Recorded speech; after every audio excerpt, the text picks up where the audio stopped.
საქართველოს აღიარება გლობალურ ბაზარზე როგორც უმაღლესი ხარისხის კაკლის მწარმოებელი ქვეყანა. სწორედ ამ მიზანს ისახავს და შედეგებზეც გადის თანამედროვე სტანდარტების კაკლის გადამამუშავებელი საწარმო ანიგოზი, რომელიც 2021 წლიდან ქართული კაკლის გადამუშავებასა და რეალიზაციაზეა სპეციალიზირებული, 50%-ს ადგილობრივ ბაზარზე ყიდის, 50%-ის ექსპორტს კი ევროპაში გალფის ქვეყნებსა და მეზობელ სახელმწიფოებში ახორციელებს. ბოლო წლებში საექსპორტო პოტენციალის რეალიზებამ ქართველ ფერმერებს მოტივაცია გაუჩინა და ტექნოლოგიებში გაზრდილი ინვესტიციების ხარჯზე ქვეყანაში მოსავლის რაოდენობაც მზარდია. განსაკუთრებით წინა საახალწლო პერიოდში აქტუალურ პროდუქტზე სასაუბროთ ანიგოზის თანადამფუძნებელი ანა ქერხიშვილი გვერდდება სტუდიაში ადგილობრივი და საექსპორტო ბაზრის ტენდენციების მიმოხილვით. ანა, მოგესალმებით, ძალიან დიდი მადლობა სტუმრობისთვის და პირველი კითხვა, რა თქმა უნდა, შეეხება წლის შეჯამებას. გარდა იმისა, რომ დეკემბერია და უახლოვდებით წლის ბოლოს, ეს უკვე ის პერიოდია, როდესაც თქვენ სექტორზე გარკვეული სურათი შექმნილი გაქვთ და შეგვიძლია შედეგებზე ვისაუბროთ, როგორი იყო 2025 წელი კაკლის, ნიგზის სექტორისთვის, რამდენად გაზრდილია მოსავლიანობა და ასევე საინტერესოა შემდეგ უკვე გადავიდეთ ფასზე, რომელიც წინა საახალწლოდ არის ძალიან აქტუალური ადგილობრივ ბაზარზე. მოგესალმებით თეთია, მოგესალმებით მიხარია რომ თქვენთან ვარ და მადლობა მოწვევისთვის. ნამდვილად ჩვენთვის ყველაზე ისეთი საყვარელი პერიოდია ახლა, იწყება ოქტომბრიდან, როცა მოსავლის აღებას ვიწყებთ და შემდეგ ახალ წლამდე მივყვება, რადგან ეს იმდენად აქტიური და გაათმაგებული შრომის პერიოდია ჩვენთვის, რომ მე მთელი წელი ამის მოლოდინში ვართ ხოლმე. მოსავალი რომ შევაჯამოთ, უკვე მეორე წელი იყო შარშანდელი წლიდან მოყოლებული. აქტიური ექსპორტების შესაძლებლობა გაჩნდა, რადგან საერთაშორისო ბაზარზე არსებულმა სიტუაციამ, გარკვეულწილად წინა წელს შემცირებულმა საერთაშორისო ბაზარზე მოსავალმა, დიდი ასე ვთქვათ, ბიზგი მოგვცა, რომ საქართველოს არ აქვს ცნობადობა როგორც საერთაშორისო ბაზარზე, როგორც კაკლის მწარმოებელი ქვეყანა, როგორც ეს თხილი შემთხვევაშია, თუმცა რაღაცა დეფიციტურმა პერიოდებმა იმისი ასე ვთქვათ მოთხოვნა წამოიღო ბაზარზე, რომ ახალი ალტერნატიული მწარმოებლები მოეძებნათ და წინა წელი იყო პირველი წელი, როდესაც ქართული კაკალი ევროკავშირის ბაზარზე შევიდა და საერთაშორისო ბაზარზე არსებული გამოწვევა იქცა ჩვენთვის შესაძლებლობა, შეიძლება ასეც შეფასდეს. რა თქმა უნდა, ესე იქნება ყოველთვის. ჩვენ არ გვაქვს იმ მასშტაბის წარმოებები, იმ მოცულობის წარმოებები, რომ ჩვენმა რაოდენობამ რაიმე სიტყვა თქვას, ასე ვთქვათ, საერთაშორისო ბაზარზე.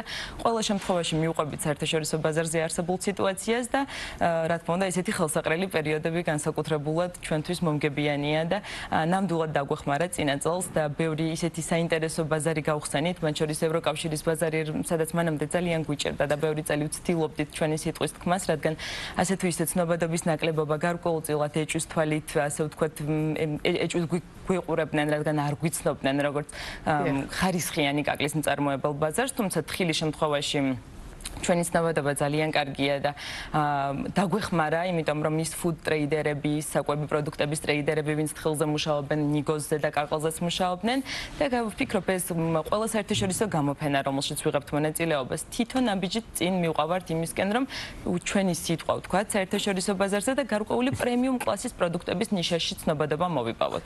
პრემიუმ კლასის ნიშა ახსენეთ, ანუ ქართული კაკალის და ნიგოზის ფასი, საფასო სეგმენტი საკმაოდ მაღალია საერთაშორისო ბაზარზე, რომ გითხრათ და ასევე ვახსენეთ, რომ 50% რჩება ადგილობრივ ბაზარზე, 50% გადის ექსპორტზე. ხარისხობრივი რანჟირება და გადანაწილება როგორ ხდება, რომ გითხრათ? დიახ, თეთია, მოგიყვებით, ჩვენ ვაწარმოებთ 95% კომერციული გაშენებული ბაღების არის ჩანდლერის ჯიში, რომელიც მოგიხსენებათ არის ერთ-ერთი ყველაზე კომერციულად საინტერესო, ყველაზე მოთხოვნადი, თვითონ ჯიში საკმაოდ პრეტენზიული და ძალიან ბევრ ქვეყანას არ აქვს იმის ფუფუნება, რომ აწარმოოს და ჩვენ გვაქვს ეს გარემო პირობები, რომლებიც ხელს გვიწყობს, რომ ძალიან კარგი შედეგები დავდოთ ჩანდლერის წარმოების მიმართულებით. აუცილებელია, რომ გაიზარდოს იმ ბაღების მოცულობა, რომ კიდევ უფრო მზარდი იყოს მოსავალი. ამაში ძალიან ბევრი სახელმწიფო პროგრამა ეხმარება ფერმერებს და დაახლოებით 10 წლის წინ, 15 წლის წინ, როდესაც დაიწყო მასიური ნუშისა და კაკლის გაშენება, მაშინაც მთავარი მოტივატორი ეს სახელმწიფო პროგრამები იყო და ენერგემომავალი განსაკუთრებით, რომლის ფარგლებში გაშენდა ბაღების ძირითადი ნაწილი და ეს პოპულარიზაცია არ უნდა შეფერხდეს, უნდა გაიზარდოს, რადგან პირველ რიგში ადგილობრივი მოხმარება გვაქვს ძალიან დიდი. ერთულ მოსახლეზე ჩვენს ქვეყანაში ნიგზის მოხმარება ყველაზე მეტია ყველა სხვა თხილეულთან მიმართებაში. კერძებიდან გამომდინარე. რა თქმა უნდა, ჩვენი სამზარეულოდან გამომდინარე, თუნდაც დესერტების მოყვარულების.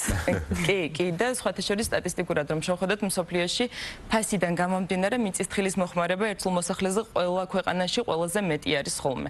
ჩვენს ქვეყანაში ნიგზის მოხმარება არის პირველ ადგილზე მიწისთხილის მოხმარებასაც უსწრებს მიუხედავად იმისა, რომ მიწისთხილი გამოიყენება ინდუსტრიებში და გადამუშავებებში, მაგრამ მაინც ნიგოზი პირველ ადგილზე. ერთგვარი კულტურის და ტრადიციის ნაწილია, შეიძლება ითქვას.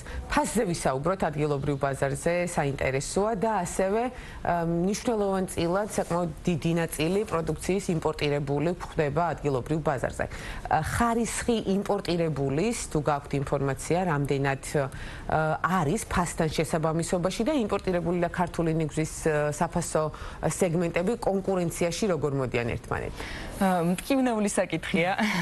იმპორტი კვლავ იზრდება და რა თქმა უნდა, თუმცა არა იმიტომ, რომ პირობთ მოხმარება ძალიან მზარდია. განსაკუთრებით ახლა ჩვენ 2021 წელს გავხსენით საწარმოო, ეს იყო პოსტკოვიდური წელი და აი ამ პოსტკოვიდური სიტუაციიდან გამოდიოდით, შესაბამისად ბაზარი სულ უფრო და უფრო მზარდი იყო.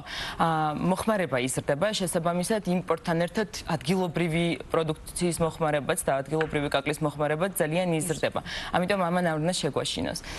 რაც მოგვიტანა ქართული კაკლის წარმოების გაზრდამ არის ის, რომ გვაქვს ბაზარზე ხელმისაწვდომობა ორი აბსოლუტურად განსხვავებული ხარისხობრივი და საფასო სეგმენტის პროდუქტის. ეს არის ქართული, თუ აქამდე ამის ფუფუნება არ ჰქონდა და მხოლოდ ერთი ალტერნატივა იმპორტულის ჰქონდა, ეს არის ქართული, რომელიც რა თქმა უნდა უფრო ძვირია, იმას აქვს პოტენციალი საერთაშორისო ბაზარზე გაცილებით უფრო მაღალ საფასო სეგმენტში გაიყიდოს და იმპორტული. იმპორტზე შემოდის მხოლოდ ბიუჯეტური, შედარებით დაბალი, ქართულთან შედარებით გაცილებით დაბალი, გემოვნური თვისებების, არა ჯიშური, არა ჩანდლერი, რომელიც არის ესეთი გემოვნური თვისებებით, იქ ცხიმიანობის შემცველობით, ფერით გამორჩეული. ამიტომ ვერ გეტყვით რომ ვფიქრობ რომ მოდესმე სრულად ჩაიხურება ასე ვთქვათ იმპორტი და სრულად შევძლებთ გადაფარვას ყოველთვის ამ ბიუჯეტურ პროდუქტზე მოთხოვნა შენარჩუნდება თვითმარი ანუ კაკლის ნაწილში ვერ ვიქნებით იცით აუცილებლად გვექნება ექსპორტზე გატანის შესაძლებლობა ჩვენ შეგვიძლია რომ ისე გავზარდოთ ჩვენი წარმოება რომ ადგილობრივი ბაზარი სრულად დაკმაყოფილდეს თუმცა ადგილობრივ ბაზარზე კვლავ შენარჩუნდება ის სეგმენტი ბიუჯეტური სეგმენტი რომელსაც ის იმპორტირებული დაბალი ღირებულების დაბალი თვითღირებულების პროდუქტი მაინც უფრო ხელსაყრელი იქნება. ნუ დადებითად თუ შევხედავთ ეს არის არჩევანის თავისუფლება მომხმარებლის. და ეს ძალიან დიდი პლუსია. და შეიძლება რომ ეს ცოტა ბიუჯეტური ჯიში ესე ვთქვათ აქ დაინერგოს თუ არ არის საინტერესო. როგორ არის იცით ჯერ კომერციულად ყველაზე კარგი ჯიშის დარგვის შესაძლებლობა გვაქვს და მოვლის და ფანტასტიკური აგრონომები ვინც ჩამოდიან იძახიან რომ ეს რა ქვეყანა გაქვთ აღფრთოვანებულები არიან იმ წყლის მონაცემებით იმ ნიადაგის მონაცემებით რაც ჩვენ გვაქვს შესაბამისად გვაქვს შესაძლებლობა რომ საექსპორტოდაც ძალიან მაღალი ხარისხის ჩვენ ვერ გავუწევთ კონკურენციას საფოსო კატეგორიაში ჩინეთს რომელიც აწარმოებს n რაოდენობით მასშტაბის ეკონომია ხდება იაფი მუშახელიდან გამომდინარე გაცილებით უფრო იაფი არის გადამუშავების ხარჯები ამიტომ პირიქით ვფიქრობ უნდა ვფოკუსირდეთ უფრო ნიშურ პროდუქტებზე მაღალ ხარისხზე და გქონდეს ალტერნატივა ადგილობრივ მოხმარებაში რომ უფრო შედარებით მაღალი ღირებულების თუმცა წლიდან წლამდე სულ უფრო მეტად ქართული კაკლის ფასი საერთაშორისო ბაზრის ფასი და უფრო ბიუჯეტურ ასე ვთქვათ ჩვენ ვახსენეთ რომ გაზრდილია მოსავლიანობა შესაბამისად ეს ნიშნავს იმას რომ სახელმწიფო პროგრამების დახმარებით მათ შორის ასევე სანდოობის ზრდის ნაწილში ასევე იქიდან გამომდინარე რომ ეს ჯიში არის საკმაოდ მდგრადი ჩვენს გარემო პირობებთან ფერმერები მით უფრო მეტად ინტერესდებიან და აქვთ мотиваცია რომ ვთქვათ გაზარდონ კაკლის კულტურის წარმოება. რა აი დინამიკა რასაჩვენებს წლიდან წლამდე რომ გითხრათ და პოტენციალი რა მოცულობით გვაქვს ათვისებული რომელი რეგიონია განსაკუთრებით გამორჩეული და სად არის ის აუთვისებელი ნაწილი რაც თქვენი ხედვით უნდა ავითვისოთ. თეთრია პოტენციალი ნამდვილად გვაქვს და დაახლოებით 10 12 13 წლის წინ ეს ბუმი რომელიც იყო და მაშინ ძალიან დიდი პოპულარიზაცია მოიპოვა ნუშისა და კაკლის გაშენებამ. ეხლა სამწუხაროდ აღარ არის ისეთი აქტივობა ახალი ბაღების გაშენებასთან მიმართებაში. ამაზე გარკვეულწილად იმოქმედა იმ რაღაცა წარუმატებელმა ისტორიებმა, რომელიც რეალურად არის. მაშინ 12, 13, 14 წლის წინ არ იყო გამოცდილება. ვერ ვნახავდით აგრონომს, რომელსაც ჰქონდა თუნდაც ჩანდლერთან მიმართებაში სწორი მოვლის, ასე ვთქვათ, გამოცდილება, სტრატეგია დასახული და პრაქტიკაში გამოყენებული უკვე და შედეგი რაიმე დადებული. ამიტომ სამწუხაროდ ძალიან ბევრი შეცდომა იყო დაშვებული, ძალიან ბევრი წელი ამაში დაკარგული. მათ შორის რეგიონებიც კი არასწორად შერჩეული, თვითონ ბაღებიც არასწორ რეგიონებში გაშენებული. ეს გზა არის, რომელიც უნდა გაგვევლო, როდესაც ახალ კულტურას ახლა თუ ვართ სწორ რელსებზე. ეხლა ვართ იდეალურ ფაზაში, ჩემი ასე ვთქვათ, სუბიექტური მოსაზრება და რა ვიცი, ყველას ვურჩევ, ვინც სოფლის მეურნეობაში გეგმავს რაიმე ინვესტიციას, ალბათ ერთ-ერთი ყველაზე საინტერესო კულტურა კომერციულად თუ კარგად ჩაუჯდებით და ასე ვთქვათ, დაითვლით, ვფიქრობ, ერთ-ერთი ყველაზე მომგებიანი და საინტერესოა საქართველოში, ქართლისა და კახეთის რეგიონში. მხოლოდ ეს ორი რეგიონია, რომელმაც აი კომერციულ ბაღებთან მიმართებაში, განსაკუთრებით ჩანდლერის ჯიშთან მიმართებაში წარმატება გვაჩვენა, ეს ორი რეგიონია. აუცნაურია, თითქოს დასავლეთისკენ მოიპოვებოდა ხოლმე რაღაცა. ესე მეგონა პირადად მე ყოველ შემთხვევაში დასავლეთის მრავალფეროვნება საკვებში, იმერეთში და რაჭული ნიგოზი ალბათ გვახსოვს, ხო? როგორ არის იცით რაჭული, სვანური, ადგილობრივი ჯიშები ის ბევრად უფრო, ასე ვთქვათ, გამძლე, ეს გვემახსოვრება დიდი ზომის ხეები, ძალიან სქელი ნაჭუჭი, რა თქმა უნდა, იმას ეს არის აბსოლუტურად სხვანაირი ჯიშები, ჯუჯა ხეები, რომელმაც მალე უნდა გამოიღოს მაქსიმალური მსხმოიარობა და მაქსიმალური მოსავალი, ძალიან პრეტენზიული ყველა გარემო კლიმატის, ასე ვთქვათ, ცვლილებასთან მიმართებაში, ძალიან ბევრი კლიმატური პრობლემა წელსაც მათ შორის იქონდა გავლენა მოსავლის ხარისხზე, არ არის ისეთი ძალიან გამძლე და ძლიერი. კი, სხვა გზა არ არის, მაგრამ ქართლი და კახეთი ნამდვილად ერთ-ერთი ყველაზე წარმატებული რეგიონები აღმოჩნდა. ან აუცილებლად უნდა გითხოთ საწარმოზე, ანიგოზი, რომელიც მთელი წლის განმავლობაში მუშაობს, სრული ციკლით, სრული დატვირთვით, დასაქმებული ადამიანების რაოდენობაზე მინდა გითხოთ, ასევე ბიზნესი ხშირად წუწუნებს, პირდაპირ ვთქვათ, კვალიფიციურ მუშახელზე, თქვენს შემთხვევაში როგორ ხდება ეს და აქვე გითხარით რამდენიმე სიტყვა საწარმოს გეგმებთან მიმართებაში. კი ბატონო, ჩვენ საწარმოში დასაქმებულია, კი ბატონო, გეთანხმებით, რომ მუდმივ რეჟიმში მუშაობთ, არ გვაქვს პერიოდი, როდესაც საწარმო ჩერდება, 35 ადამიანი მუდმივ რეჟიმში მუშაობს, თუმცა ოქტომბერი ყველაზე, ასე ვთქვათ, დატვირთული პერიოდი, როდესაც 24 საათიან რეჟიმში გვაქვს პირველადი გადამუშავება, ეს სულ 20 და 25 დღე გრძელდება მთელი წლის განმავლობაში, სხვა მთელი პერიოდი ეს ძირითადი გადამამუშავებელი ფრანგული ხაზი, რომელიც კაკლის მოსავლის აღების შემდგომ რეცხვასა და შრობას და კალიბრაციას ემსახურება 11 თვეს ძინავს და ველოდებით ხოლმე ამ ერთ თვეს, რომ ყველა დანადგარმა, ასე ვთქვათ, იხმაუროს და გვიხარია ეს პერიოდი. რაც შეეხება, ასე ვთქვათ, წარმადობებთან დაკავშირებით, მზარდი გვაქვს კიდევ გაზრდის შესაძლებლობა.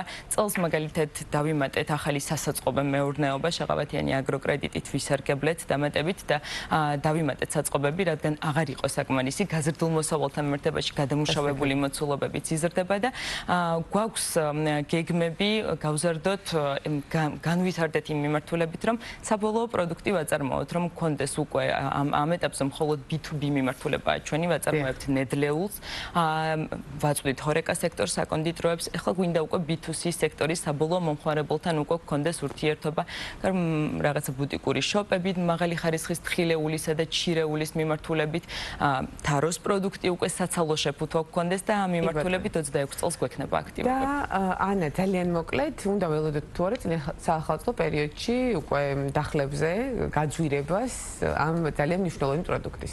პირიქით. იცით რა არის, ვერ გეტყვით რომ გაძვირებას უნდა ელოდოთ, ალბათ უკვე რაღაცა დასტაბილურდა ფასი, ახალ ელმოსავალს აქვს ხოლმე მნიშვნელობა, როდესაც ფერმერები გამოიტანენ გასაყიდად უკვე მათ ნედლეულს. არის ამ ეტაპზე ალტერნატივა, ორი აბსოლუტურად სხვადასხვა საფასო სეგმენტში პროდუქტის სამწუხაროდ ქართულ სუპერმარკეტების ქსელებში ქართულ ნიგოზის შეძენას ვერ შეძლებთ ძალიანაც რომ გინდოდეთ, იმიტომ რომ მხოლოდ იმპორტულის ალტერნატივა არის ამ ეტაპზე. ძალიან გვინდა და ამ მიმართულებით გვაქვს აქტივობები, თუმცა ვერ მივახციეთ. გამოწვევა, ანუ ეს ამ წელს. კი, ყველა წლის ალბათ ვიტყოდი.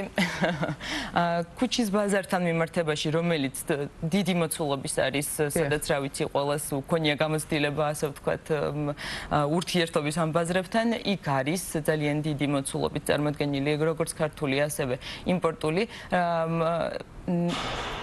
ფასიდან გამომდინარე გასაგები იქნება, ვფიქრობ. მაგრამ რომელი იმპორტულია, რომელი ქართული და რომელი რა ხარისხი. კი ბატონო, დაახლოებით ქართული ნიგზის ფასი დღესდღეობით არის 20 მაღალი ხარისხის ნიგზის ფასი არის 35-დან 22-დან არის 28-29 ლარამდეც. იმპორტულთან მიმართებაში იმდენად დიდი არენჯი შეიძლება დაიწყოს 20 ლარიდან 25 ლარამდე. ხო, შესაბამისად ფასში სხვაობა მნიშვნელოვანია. კი ბატონო, გასაგებია. ძალიან დიდი მადლობა ანა სტუმრობისთვის, დილიდან საინტერესო საუბრისთვის.